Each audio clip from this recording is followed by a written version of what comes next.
A few years pass and we're now at the turn of the 21st century. This period will be remembered as the days of the plagues.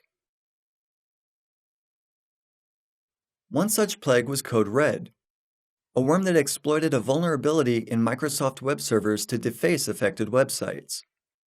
Notice how the main activity of the Morris worm and the worms we're now discussing spread themselves.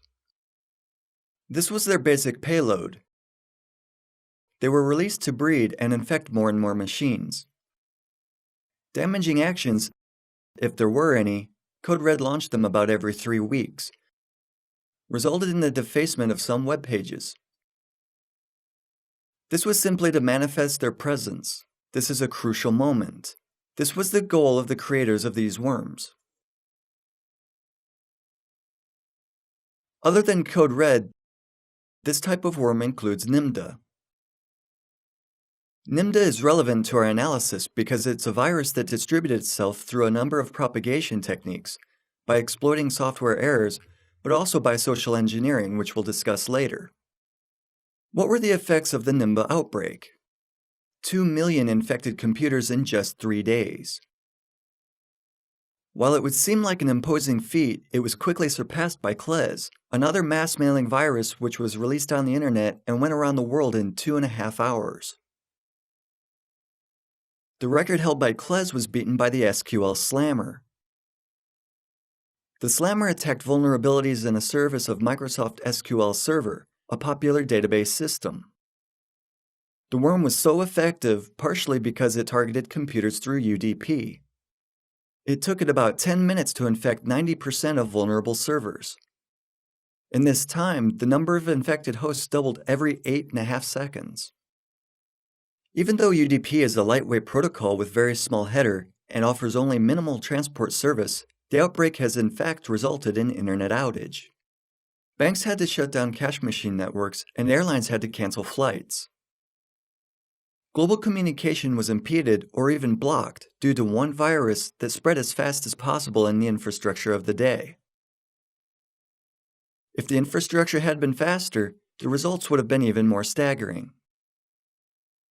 The past several years have been an era of cybercrime. This is the key point of interest for us.